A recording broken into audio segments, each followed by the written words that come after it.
السلام علیکم ورحمۃ اللہ وبرکاتہ۔ بسم اللہ الرحمن الرحیم۔ الحمد للہ الذی وحدہ والصلاة والسلام علی من لا نبی بعدہ۔ معزز خواتین و حضرات، مسئلہ ہے تقدیر۔ سب سے پہلے تو یہ بات ذہن میں رکھیے گا کہ تقدیر پر ایمان یہ ہمارے ایمان کا باقاعدہ حصہ ہے۔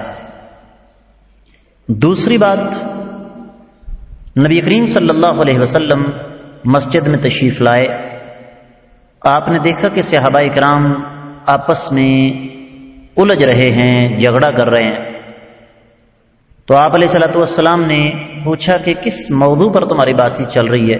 کہا جی تقدیر کے بارے میں۔ آقا علیہ الصلوۃ والسلام ناراض ہوئے۔ آپ نے فرمایا تم سے پہلے لوگ اسی وجہ سے تباہ ہوئے کہ وہ ان مسائل پر الجھتے تھے جن مسائل پر بہت زیادہ گفتگو کی ضرورت نہیں۔ اس کا مطلب یہ ہوا کہ تقدیر پر ہمارا ایمان ضرور ہے، لیکن اس کا مطلب یہ قطعی طور پر نہیں کہ ہم تقدیر کے مسئلے کو اتنا کھینچیں کہ معاملہ ایسے مقام پر پہنچ جائے جہاں سے واپسی ممکن نہ ہو۔ تیسری بات یہ ہے کہ تقدیر کے حوالے سے میں آپ کو ایک مثال سے بات سمجھاؤں گا۔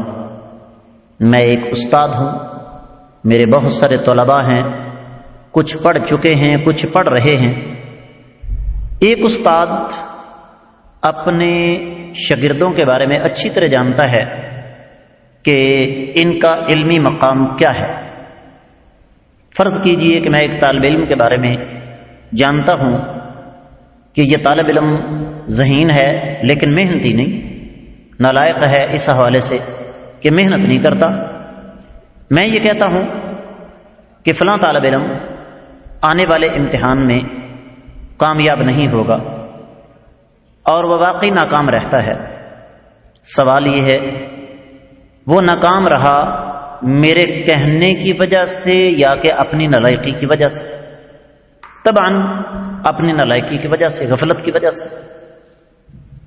اور یہ بات میں لکھ دیتا ہوں کہ فلاں طالب علم جس کا نام یہ ہے وہ آنے والے امتحان میں کامیاب نہیں ہو سکے گا، وہ ناکام رہتا ہے۔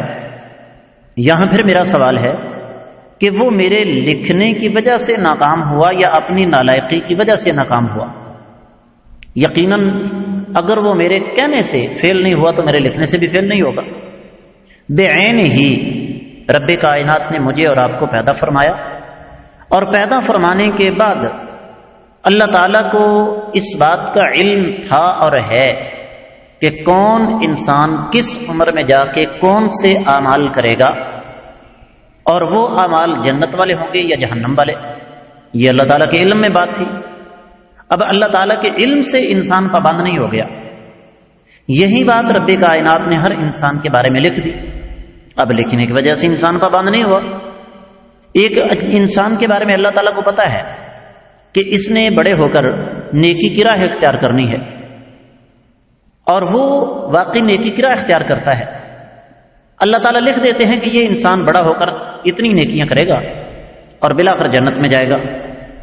یقیناً اس انسان کو کسی نے ڈنڈے کے زور سے پکڑ کر نیکی کرنے پر مجبور نہیں کیا۔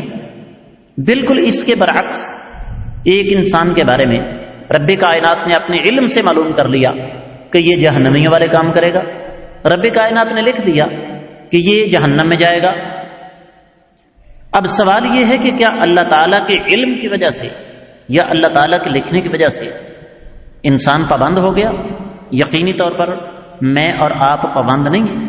فمن شاء فلیؤمن ومن شاء فلیکفر، جس کا جی چاہے ایمان کا راستہ اختیار کرے، جس کا جی چاہے کفر کا راستہ اختیار کرے۔ لہذا یہ سوچنا کہ ہم تو تقدیر کے ہاتھوں پابند ہیں، اگر ہم تقدیر کے ہاتھوں پابند ہوتے تو ہمیں نیکی اور برائی کا اختیار کبھی نہ دیا جاتا۔ اس لیے تقدیر کا سہارا لے کر ہمیں اپنی بد اعمالیوں کو درست ثابت کرنے کی کوشش نہیں کرنی چاہیے۔ انسان تقدیر کے ہاتھوں کبھی مجبور نہیں ہوتا، انسان آزاد ہے۔ اللہ تعالی ہمیں سمجھنے کی توفیق عطا فرمائے۔